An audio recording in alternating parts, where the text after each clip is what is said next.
കുട്ടി കിച്ചണിലേക്ക് എല്ലാവർക്കും സ്വാഗതം. ഇന്ന് നമുക്ക് ബീഫ് അച്ചാറിടുന്നത് എങ്ങനെയാണെന്ന് നോക്കാം. അപ്പം അതിന് വേണ്ടിയിട്ട് ഞാൻ 2 കിലോ ബീഫ് നെയ്യൊന്നും ഇല്ലാതെ നല്ലതുപോലെ കഴുകി വൃത്തിയാക്കി നമ്മുടെ കുക്കറിലിട്ട് വേവിച്ച് ഇങ്ങനെ വെച്ചിരിക്കുവാണ്. നല്ലതായിട്ട് വെന്തു, നെയ്യൊന്നും ഇല്ലാതെ വേണം ഇതെടുക്കാൻ. അപ്പം 2 കിലോ ഉണ്ട്. ഇത് മഞ്ഞൾപ്പൊടിയും കുറച്ച് മുളക് പൊടിയും ഉപ്പും ഇട്ട് വേവിച്ച് വെച്ചിരിക്കുവാണ്.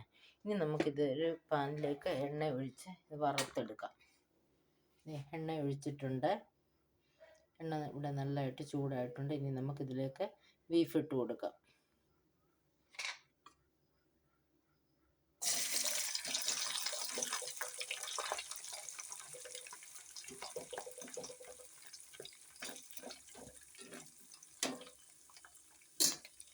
കുറച്ച് ഇട്ട് നമുക്ക് വറുത്തെടുക്കാം. നമ്മുടെ ബീഫൊക്കെ ഇവിടെ നല്ലതായിട്ട് മുരിഞ്ഞ് വന്നിട്ടുണ്ട്. നമുക്കിനിത് കോരിയെടുക്കാം. അപ്പം നമ്മൾ മൂന്നാമത്തെ ട്രിപ്പാണ് ഇട്ടിരിക്കുന്നത്. 2 ട്രിപ്പ് കോരി എടുത്തിട്ടുണ്ട്. നല്ലതായിട്ട് മുരിഞ്ഞ് ഇരിക്കുകയാണ്. ഇനി നമുക്ക് അതുകൂടെ കോരിയെടുക്കാം.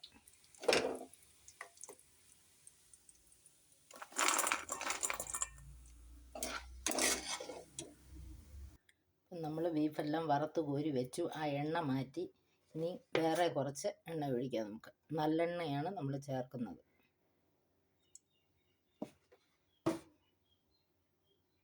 നമ്മുടെ എണ്ണ ഇവിടെ ചൂടായിട്ടുണ്ട്. നമുക്കിതിലേക്ക് 1 സ്പൂണ് കടുക് ഇട്ട് കൊടുക്കാം. നമ്മുടെ കടുകൊക്കെ ഇവിടെ പൊട്ടിയിട്ടുണ്ട്. ഇനി നമുക്ക് ഒരു 200 ഗ്രാം വെളുത്തുള്ളി നമ്മൾ 2ആയി പിളർന്ന് വെച്ചിരിക്കുകയാണ്. ഇത് ഇതിലേക്ക് ഇട്ട് കൊടുക്കാം. 2 കിലോ ബീഫാണ്. അതിന് ഞാൻ 200 ഗ്രാമാണ് വെളുത്തുള്ളി എടുത്തിരിക്കുന്നത്. ഇനി നമുക്കിതിലേക്ക് ഒരു 100 ഗ്രാം ഇഞ്ചി,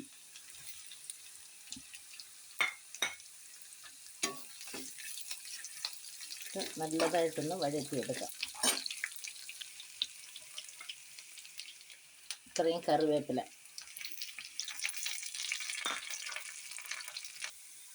നമ്മുടെ കറിവേപ്പില, ഇഞ്ചിയും വെളുത്തുള്ളിയും നല്ലതായിട്ട് ഇവിടെ വഴന്ന് വന്നിട്ടുണ്ട്. ഇതുപോലെ നല്ലതായിട്ട് മൂക്കണം. ഇതിനകത്ത് വെള്ളമയം എല്ലാം നല്ലതായിട്ട് വറ്റിയെന്ന് ഉറപ്പ് വരുത്തണം.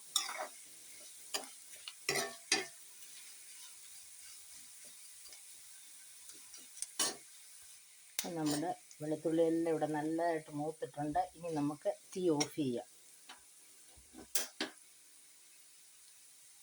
ഇനി നമുക്കിതിലേക്ക് ഒരു ഇത്രയും മഞ്ഞൾപ്പൊടി,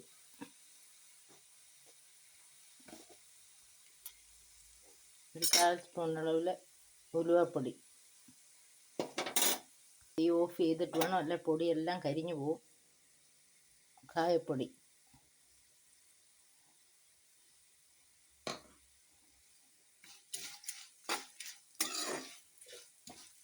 ഇനി നമുക്ക് ഇതിലേക്ക് മുളക് പൊടി ചേർത്ത് കൊടുക്കാം.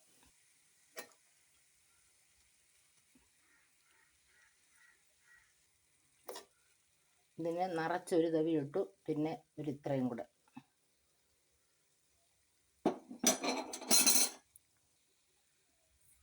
ഇത് നമ്മുടെ വീട്ടിൽ പൊടിച്ച ഗരം മസാലയാണ്.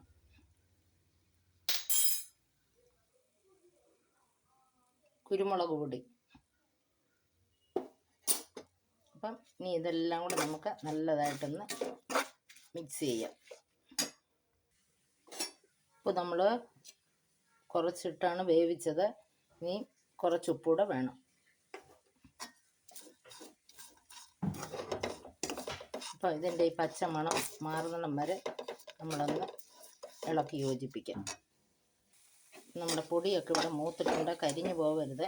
ഇനി നമുക്കിതിലേക്ക് ഒരു ഇത്രയും വിനാഗിരി ഒഴിച്ച് കൊടുക്കാം. അപ്പം നമ്മുടെ മസാല കൂട്ടെല്ലാം ഇവിടെ നല്ലതായിട്ട് മൂത്തിട്ടുണ്ട്. ഇനി നമുക്കിതിലേക്ക് ഈ ബീഫ് ഇട്ട് കൊടുക്കാം.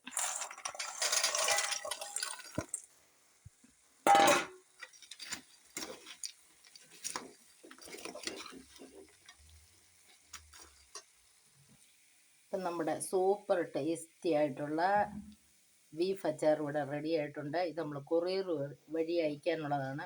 അതുകൊണ്ടാണ് ഇങ്ങനെ പെരണ്ടിരിക്കുന്നത്. ഒട്ടും ഗ്രേവി ഇല്ലാതാണ് നമ്മൾ എടുത്തിരിക്കുന്നത്. നമ്മൾ കൊണ്ടുപോകുമ്പോൾ നമുക്ക് ഇത് ലീക്ക് ആവാതിരിക്കാൻ വേണ്ടിയാണ് നമ്മളിങ്ങനെ എടുത്തിരിക്കുന്നത്. ദേ, ഒട്ടും ഗ്രേവി ഇല്ല, നല്ല പെരണ്ടാണ് ഇരിക്കുന്നത്. നല്ല ഉപ്പും പുളിയും എല്ലാം പിടിച്ചിട്ടുണ്ട്. വിനാഗിരി ഒഴിച്ചു. അപ്പം നമ്മുടെ അച്ചാറെല്ലാം ഇവിടെ റെഡി ആയിട്ടുണ്ട്. ഇത് നിങ്ങളെല്ലാവരും ഉണ്ടാക്കി നോക്കണം. നിങ്ങൾക്ക് എല്ലാവർക്കും ഇഷ്ടപ്പെട്ടാൽ ലൈക്കും ഷെയറും കമൻറ്റും ഒക്കെ ചെയ്യണേ. വീണ്ടും ഒരു പുതിയ വീഡിയോ ആയിട്ട് നമുക്ക് ഉടനെ കാണാം. ബൈ.